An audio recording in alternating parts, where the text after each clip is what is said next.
Mr. Morrison, you can't continue living alone in that apartment. Social worker Linda Patterson's voice carried the authority of someone accustomed to making decisions about other people's lives. We're transferring you to Sunset Manor, where you'll receive proper care. Henry Morrison looked up from his paperwork, confusion and dignity warring in his weathered features. "Ma'am, I've been taking care of myself just fine for 73 years, he replied quietly. But what Linda didn't know was that this stubborn old man was a Bronze Star recipient who had saved 12 soldiers during the Tet Offensive, and his military record was about to rewrite everything. The Springfield Community Housing Authority office reflected the sterile efficiency of government bureaucracy, with its fluorescent lighting, metal filing cabinets, and motivational posters about serving the community that had faded from years of neglect. Located in a converted warehouse on the outskirts of town, it processed hundreds of cases each month involving elderly residents who could no longer manage independent living. The office hummed with the constant activity of caseworkers, social services coordinators, and administrative staff who moved through their daily routines with practiced determination. Linda Patterson had worked in social services for 12 years, specializing in elderly care transitions and housing placement. At 41, she developed what she considered a realistic perspective on aging and independence. Most elderly clients overestimated their abilities and underestimated their needs, often to their own detriment. Her job was to make difficult decisions that clients didn't want to face, ensuring their safety even when it meant overriding their preferences. She took pride in her ability to navigate complex family dynamics, medical requirements, and housing regulations to find appropriate placements for vulnerable seniors. The Henry Morrison case had landed on her desk 3 weeks earlier, initiated by a concerned neighbor who'd reported that the 73-year-old veteran was struggling to maintain his apartment and might need assistance. The initial assessment suggested a typical scenario: an aging man living alone, no immediate family, limited social connections, and possible cognitive decline affecting his ability to manage daily tasks.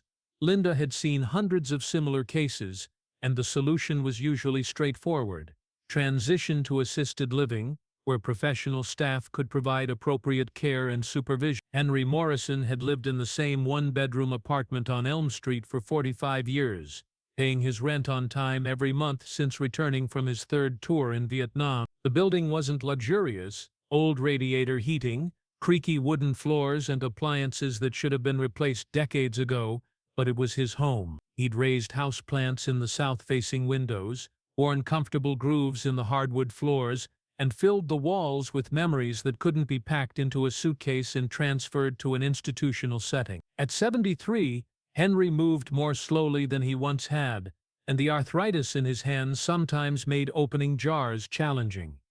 His hearing wasn't what it used to be, and he occasionally forgot appointments or repeated stories to the few friends who still visited. But in his mind, these were normal signs of aging, not reasons to surrender the independence he'd fought to maintain since returning from a war that had taken so much from so many of his brothers. The meeting had been scheduled for 10 a.m., and Henry arrived 15 minutes early, as military training had taught him decades ago. He carried a worn manila folder containing rental receipts, medical records, and documentation that he hoped would demonstrate his continued ability to live independently. He dressed in his best clothes, a button-down shirt that had seen better days, pressed slacks, and the black shoes he'd polished the night before. Despite the circumstances, Henry maintained the bearing of a soldier who understood that how you presented yourself mattered, especially when facing an adversary.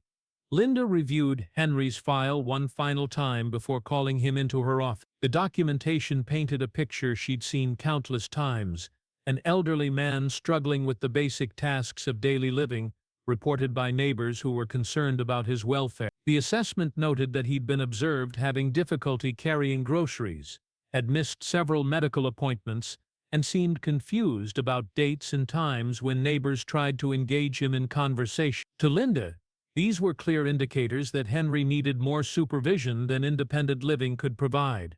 "Mr. Morrison," Linda began as Henry settled into the chair across from her desk, "thank you for coming in today. I want to discuss your living situation and some concerns that have been brought to our attention." Henry nodded politely, though his jaw tightened almost imperceptibly. He'd fought in 3 tours of combat, but somehow this sterile office felt more threatening than any jungle had. Here his enemy wore professional clothes and carried clipboards instead of weapons, but the threat to his way of life felt just as real. I understand there have been some reports about your ability to manage independently, Linda continued, consulting her notes. Neighbors have expressed concern about your welfare, and our initial assessment suggests that you might benefit from a more structured living environment. Ma'am, Henry replied carefully, I appreciate people's concern, but I've been managing just fine on my own. I pay my rent, keep my apartment clean, and take care of my business. I don't understand why anyone thinks I need help. Linda had heard variations of this response hundreds of times. Elderly clients almost always insisted they were fine, even when evidence suggested otherwise. It was her job to look past their protests and focus on their actual needs and safety requirements. Mr. Morrison, independence is important to all of us, but sometimes we need to make difficult decisions for our own safety and well-being. The reports indicate that you've been struggling with some basic tasks, missing appointments, and showing signs of confusion. These aren't criticisms, they're natural parts of aging that we can address with appropriate support. Henry's hands tightened on his folder. What kind of report? Who's been saying I'm confused? Your neighbor, Mrs. Chen, contacted our office because she was concerned about you. She mentioned that you sometimes seem disoriented about dates and times, that you've had difficulty carrying groceries, and that you haven't been maintaining your apartment to previous standards. The mention of Mrs. Chen surprised Henry. She'd been his neighbor for 15 years, and he'd always considered their relationship cordial if not particularly close. They exchanged pleasantries when they met in the hallway, and he'd helped her with heavy packages on several occasions. The idea that she'd reported him to social services felt like a betrayal. Mrs. Chen doesn't know anything about how I manage my life, Henry said, his voice remaining level despite his growing frustration. Maybe I move a little slower than I used to, but that doesn't mean I need to be put in a home. Linda consulted her file again.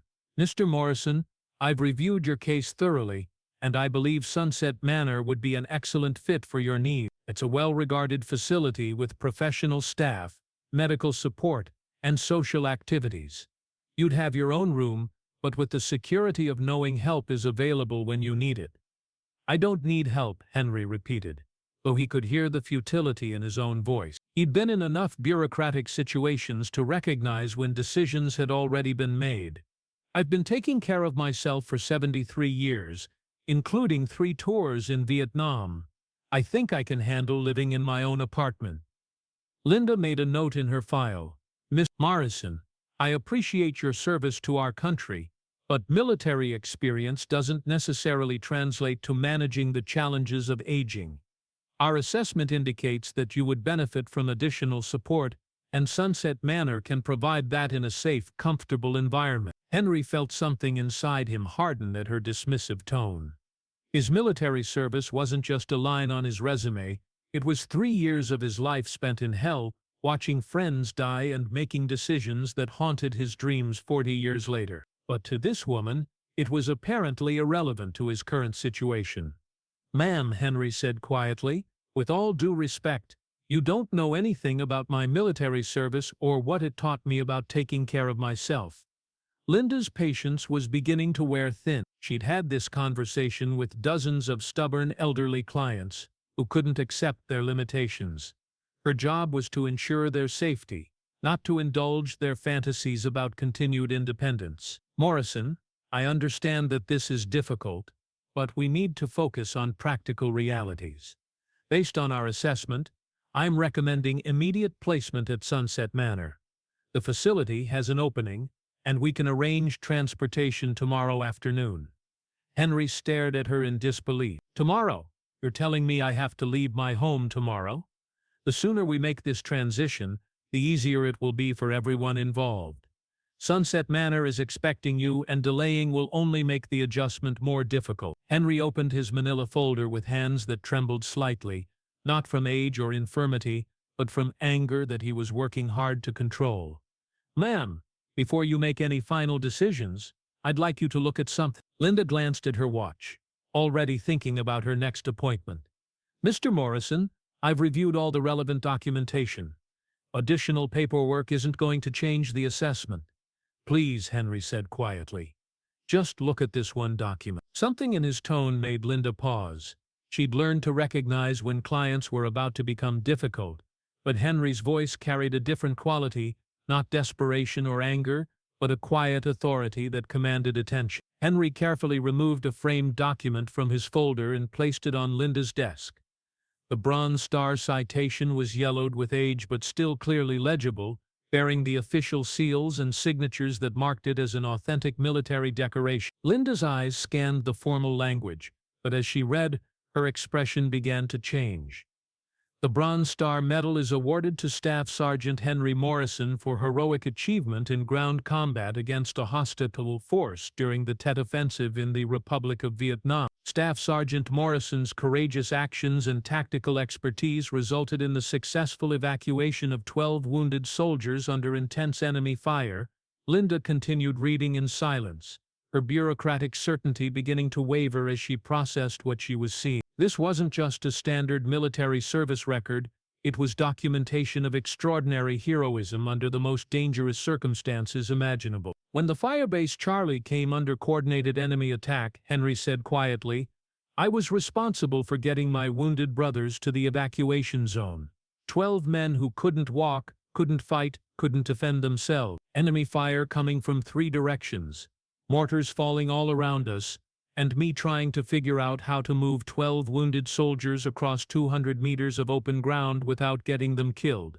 Linda looked up from the citation, seeing Henry Morrison with completely different eyes. The elderly man who'd walked into her office as a routine case was actually a decorated war hero whose military record documented acts of courage she could barely comprehend. I made 17 trips across that field, Henry continued, his voice steady but distant as he remembered that day 43 years ago. Carried some, dragged others, went back for the ones who were too scared to move. Took shrapnel in my leg on the 15th trip, but there were still 2 boys who needed help. So I went back. Henry pointed to a specific line in the citation. It says right there that my actions saved 12 lives. 12 young men who got to go home to their families instead of dying in a field in Vietnam. And you're telling me that someone who did that can't be trusted to take care of himself in his own apartment? Linda felt her professional certainty crumbling as she reread the citation. The formal military language described actions that seemed almost impossible.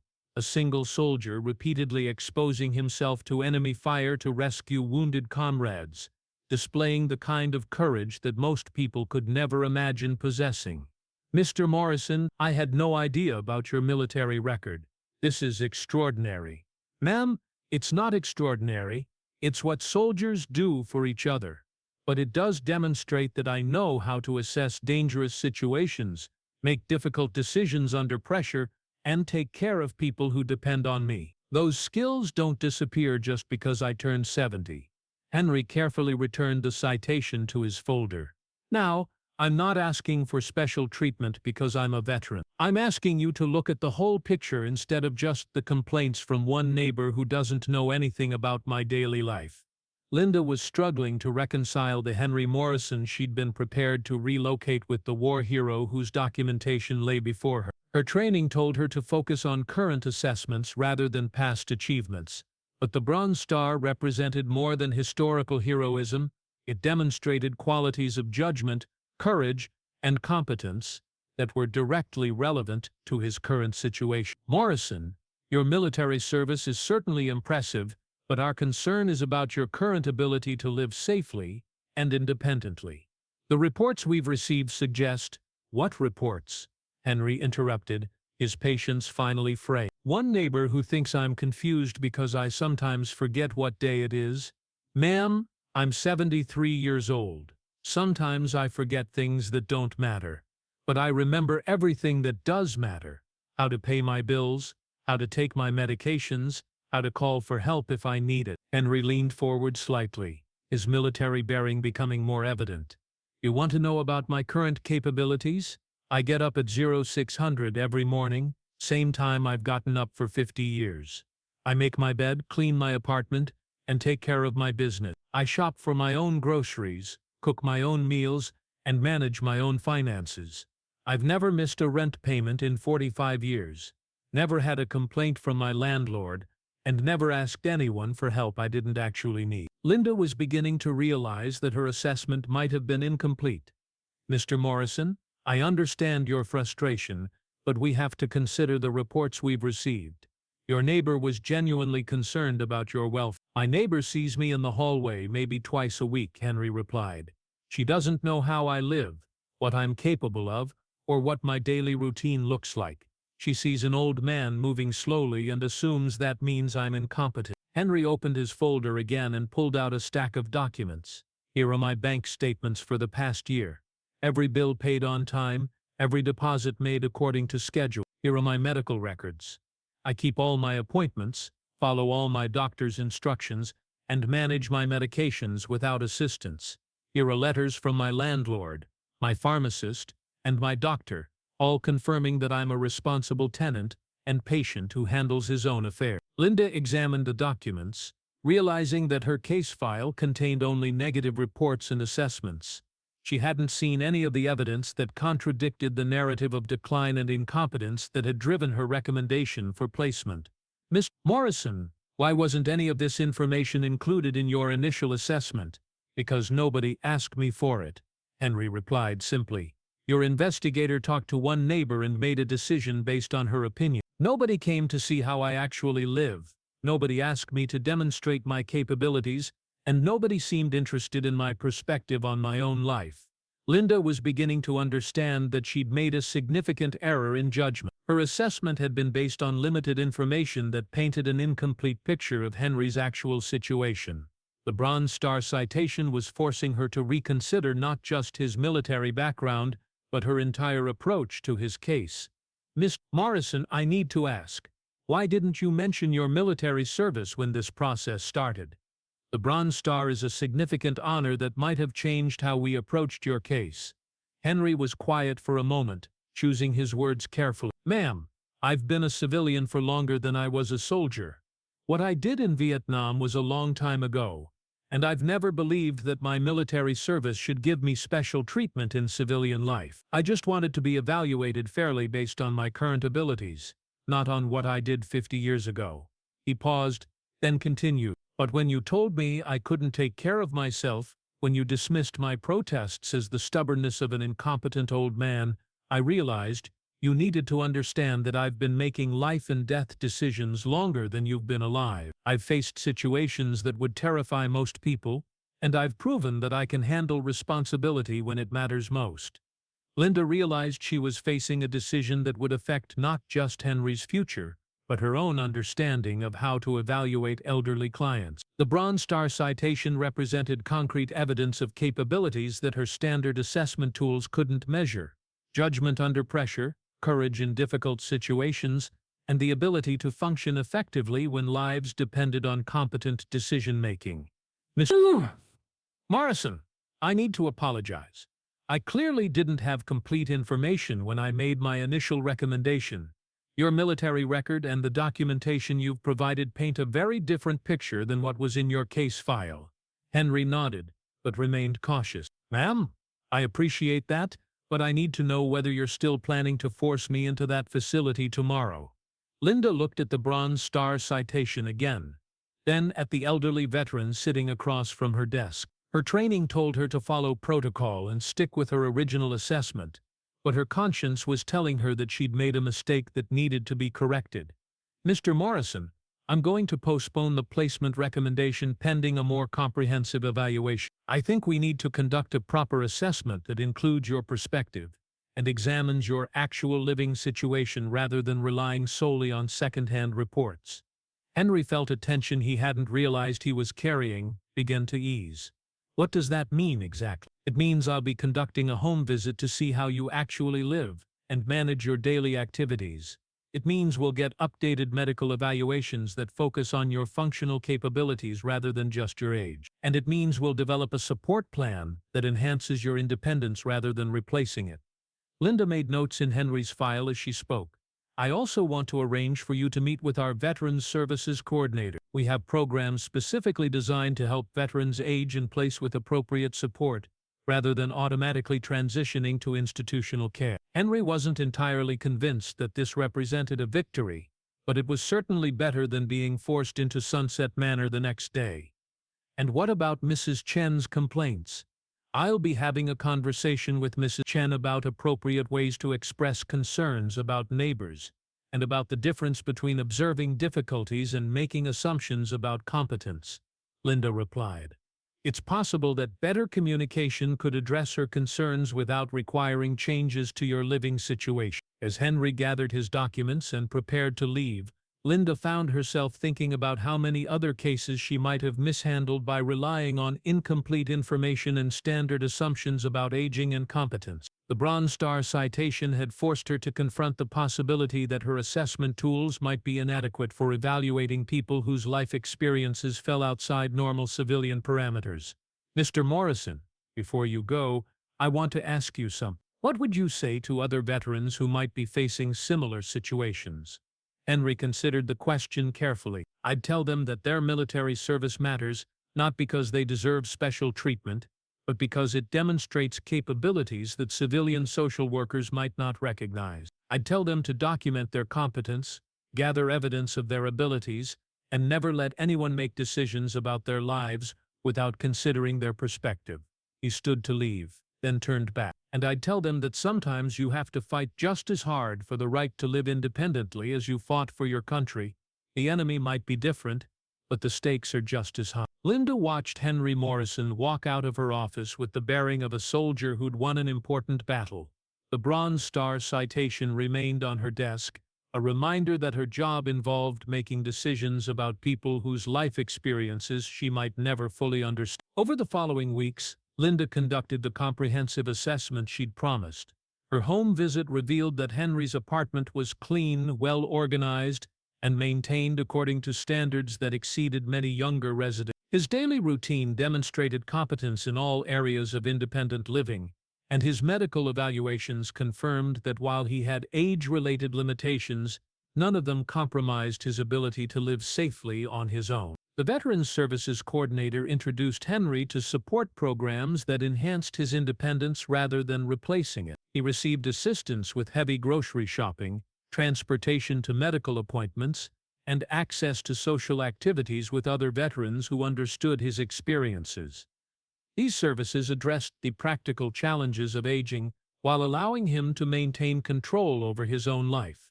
Mrs. Chen was invited to a community education session about aging, independence, and appropriate ways to support elderly neighbors. She learned that offering help was more effective than reporting concerns to authorities, and that many of the behaviors she'd interpreted as confusion were actually normal variations in how different people managed their daily lives. 6 months after their initial meeting, Linda received a letter from Henry, expressing his gratitude for her willingness to reconsider his case.